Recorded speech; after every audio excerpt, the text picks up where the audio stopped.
ustedes. Evangelio de nuestro Señor Jesucristo según San Juan. Gloria a ti, Señor. Durante la última cena, Jesús dijo a sus discípulos: El que me ama será fiel a mi palabra, y mi Padre lo amará. Iremos a él y habitaremos en él. El que no me ama no es fiel a mis palabras. La palabra que ustedes oyeron no es mía, sino del Padre que me envió. Yo les digo estas cosas mientras permanezco con ustedes, pero el Paráclito, el Espíritu Santo, que el Padre enviará en mi nombre, les enseñará todo y les recordará lo que les he dicho. Les dejo la paz, les doy mi paz, pero no como la da el mundo. No se inquieten ni teman. Me han oído decir: me voy y volveré a ustedes.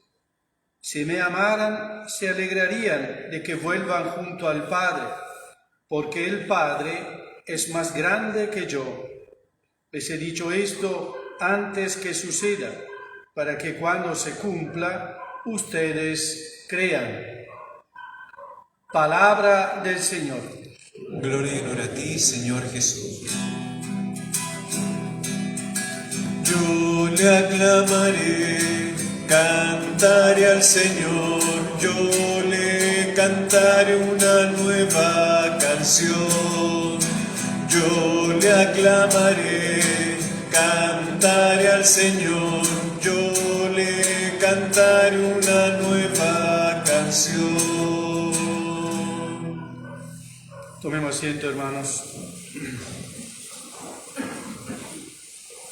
También en este domingo el texto del Evangelio es parte de este discurso de Jesús a sus discípulos en la última cena. Momento importante, es una herencia preciosa lo que Jesús deja, como pasa a todos nosotros, ¿no? Cuando hay momento delicado en nuestra vida, nuestra palabra se hace más precisas, más atenta, tal vez llega más al corazón, porque nacen del corazón. Es un momento en el cual Jesús se quiere compartir con sus amigos algo importante. Para entender este texto tenemos que comprender el momento delicado que viven también los discípulos. Mientras Jesús pronuncia estas palabras, acaba de salir de esta cena Judas, que va a entregar a Jesús, uno menos. Lo demás intuye que Jesús se está despidiendo. Es un momento tal vez doloroso, complicado, porque cuando uno no sabe lo que le va a pasar en el futuro, tal vez le nace un poquito de miedo. ¿Qué va a pasar conmigo? Creo que también nosotros, pensando en nuestro futuro y a esa nuestra hermana muerte, tenemos algo, aunque somos gente de fe, pero el desconocido nos inquieta porque no lo poseemos, no podemos controlarlo, ¿no?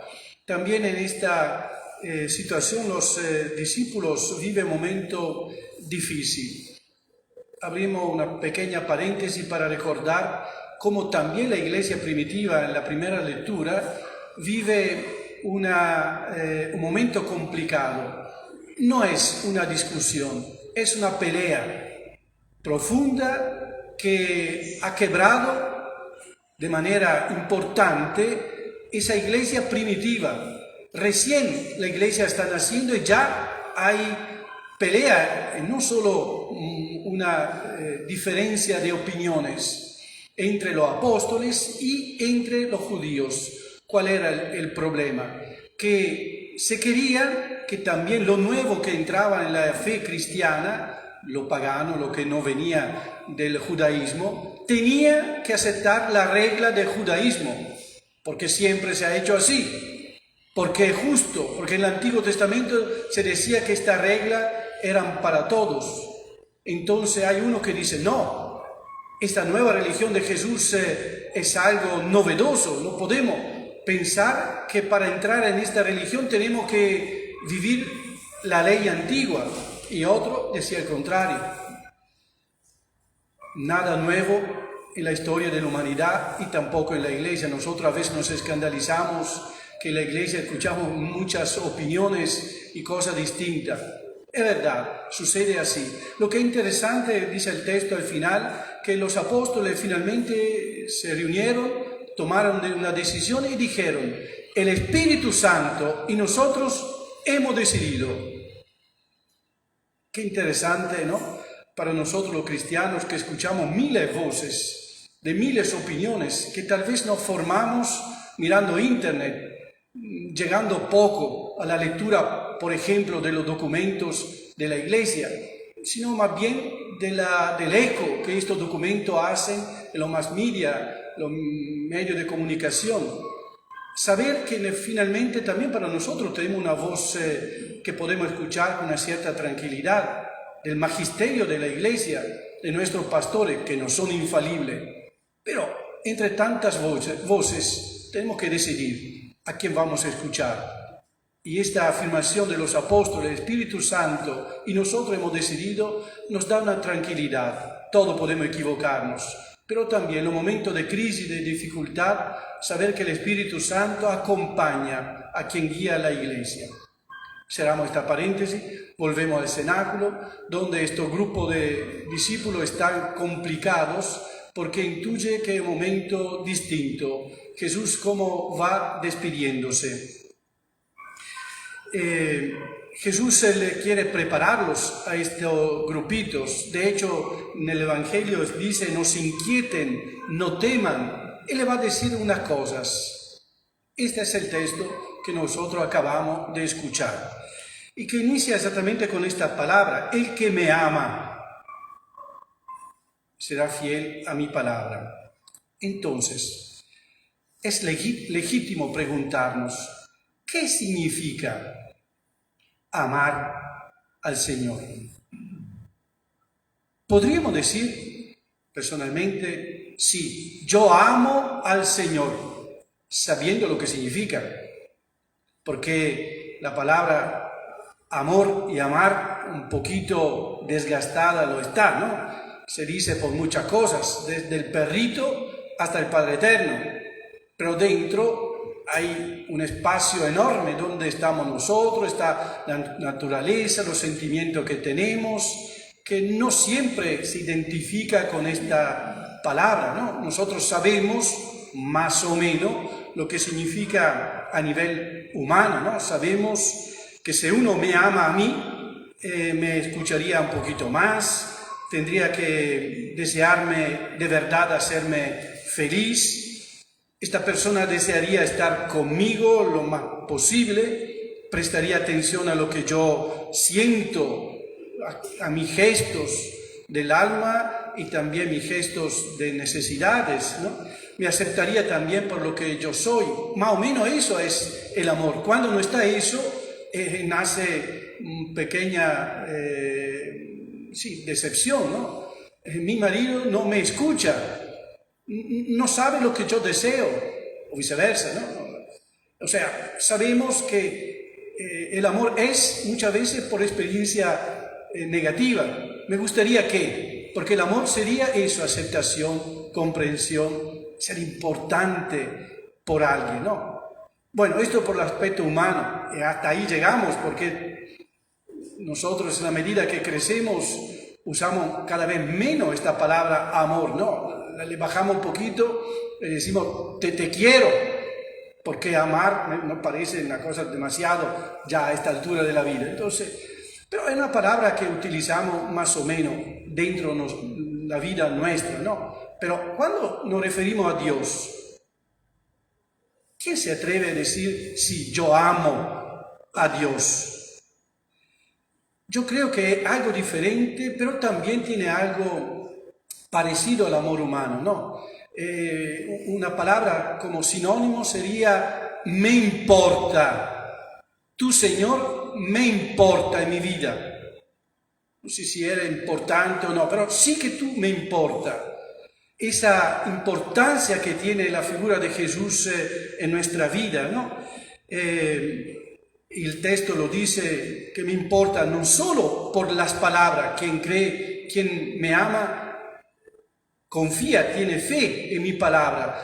Entonces me importa no por las palabras que ha dicho, que son muchísimas, bellísimas. Cada domingo escuchamos las palabras que Jesús ha dicho, ¿no? Sino porque es la palabra de Dios. O sea, Jesús, el hombre, Hijo de Dios, Él es el verbo, la palabra con la cual Dios habla a nosotros. Porque saber lo que piensa Dios, cómo Dios se relaciona con nosotros es complicadísimo. Jesús es la palabra con la cual Dios habla a la humanidad.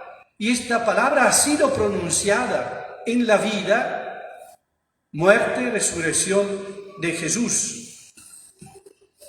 Entonces Dios nos habla en Jesús.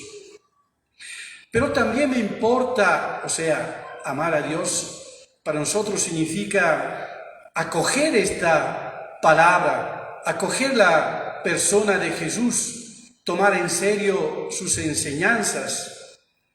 Evidentemente que entonces ese amor, lejos de quedarse una sensación agradable, ¿no? Un sentimiento, porque parece que el sentimiento sea lo que determina la bondad del amor. No es siempre así.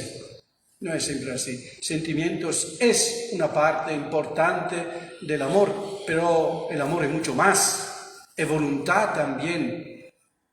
Y en este caso, el amor también se transforma en un compromiso. Si yo no amara, no me comprometería con alguien, no me importaría el otro. Cuando yo amo, me comprometo. Es por eso que el cristiano, ¿cómo manifiesta ese amor? Con el deseo de escucharlo al Señor, con el deseo de entender. Cuando yo cada día me organizo media horita de oración, donde leo la palabra de Dios, ¿qué estoy diciendo? Tú, Señor, me importa tanto que yo ocupo mi tiempo precioso para estar contigo. Tú me importa que yo me tomo un tiempo para estar a sola contigo. Entonces yo busco lo que me hace bien, de verdad, ¿no? La oración, los sacramentos. No soy un descuidado, porque amo. Y este amor se traduce en opciones de vida. Sino queda un sentimiento ahí medio diluido, que no se sabe lo que es, porque sí quiero a Dios, pero ¿qué significa eso? El amor o entra en mi vida y me cambia mis prioridades, si no, no es amor, es una conveniencia, es algo que me es útil, porque cuando estoy hasta aquí de problemas, ¿a quién puedo recurrir sino al Señor? Pero el amor es algo más. Entonces, cuando el Señor dice en el texto del Evangelio, si uno me ama, como decíamos, es legítimo preguntarnos, ¿pero yo amo al Señor? ¿Se nota? Mi esposo, mi esposa, mis hijos, ¿nota que yo amo al Señor?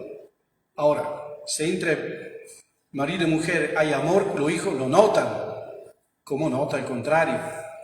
Entonces, no es una pregunta tan sencilla, porque nosotros decir que amamos al Señor significa, como decíamos, tomar conciencia que en nuestra vida hay prioridades, que es ese amor, esa importancia que tiene el Señor. Pero al decir que el Señor me importa y que entonces lo amo, dice el texto del Evangelio, esa es la condición para que suceda algo maravilloso. 3 cositas maravillosas. La primera, que el Padre y el Hijo habitarán en nosotros. Imagínense. Nosotros lo decimos como si fuera la cosa más sencilla, más lógica del mundo, ¿no? Si salimos de esta puerta y hablamos afuera de esta cosa, nos miran con los ojos así, porque es árabe, chino, no se entiende. ¿Qué significa? Que el Padre y el Hijo habitarán en nosotros. O sea, el amor que tiene el Padre con el Hijo con el Padre, está en mí. Bueno, uno se siente como medio extrañado de esta afirmación. Después lo piensa un poquito y vuelve a pensarlo, un poquito se emociona. ¿Seré tan importante yo con lo que soy, tan de pecador, tan alejado? Ser la demora de ese amor de Dios Padre y de su Hijo Jesús. Bueno, ¿será verdad o no? Cierto que si es verdad, es algo tremendamente bellísimo, es algo que nos emociona profundamente. Bueno, este es el milagro. Si uno me ama, escucha mi palabra y vive esa palabra, el amor del Padre y del Hijo demora en nosotros. Y después dice el texto, si uno me ama, el Espíritu Santo verá a ustedes. Entonces, podríamos decir como conclusión, ¿podemos amarnos entre nosotros? Más o menos. ¿Podemos amar a Dios? No. ¿Podemos nosotros esforzarnos de amar a Dios? No. Estamos tranquilos entonces. No, nosotros no podemos amar a Dios, no supera, va más allá de nuestra visión tan limitada, ¿no? De nuestro mundo tan pequeñito. Nosotros no tenemos un corazón capaz de llegar a tanto. El Espíritu Santo sí que nos habilita para ser capaces de amar a Dios. Entonces, ¿cómo no desear que el Espíritu Santo venga a mi vida de verdad?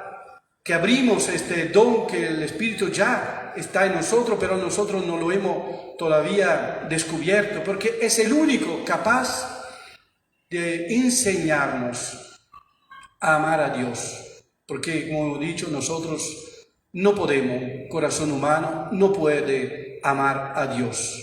Pero sí el Espíritu Santo en nosotros puede hacerlo, ¿no?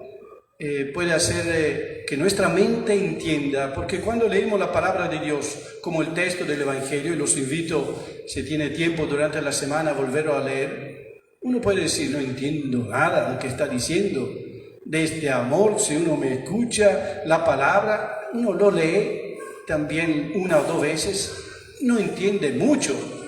Desde la tercera, cuarta, quinta vez que lo lee, algo empieza a brillar. Y si se queda con paciencia un poquito más, entonces se da cuenta que en él empieza una capacidad de entender que no es la suya, porque cuando lo había leído no había entendido nada. Pero se tiene la paciencia de quedarse y dejar que el Espíritu Santo suscite en él una comprensión nueva, se da cuenta lo que hace el Espíritu Santo.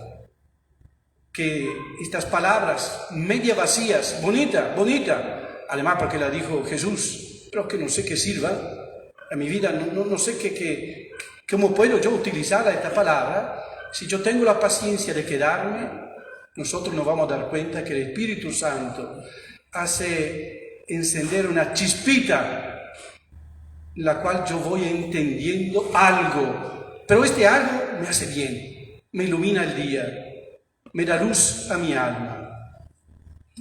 Y si uno ama al Señor y escucha su palabra, el tercer regalo es la paz. Sabemos que la paz no es solo cuando dos pelean y después obviamente hace la paz, ¿no? Es mucho más. La paz en el sentido bíblico es la plenitud de la vida. Este descontento que siempre tenemos en nuestro corazón porque nunca llegamos a realizar algo profundo que nos llene plenamente, eso lo da la paz, un fruto más que da el Espíritu Santo. Qué bonito entonces saber que el Señor nos regala muchas cosas, pero es verdad que nosotros seguimos encontrándonos pobres. ¿Lograré yo amar al Señor? ¿Lograré yo permitir al Espíritu Santo que me enseñe a amarlo? Esta es la tarea, no nuestra, del Espíritu Santo, pero nosotros sí. Hay que sentarnos tranquilos y decir al Señor, aquí estoy, Señor. Haz de mi vida lo que tú quieres, pero enséñame a amarte.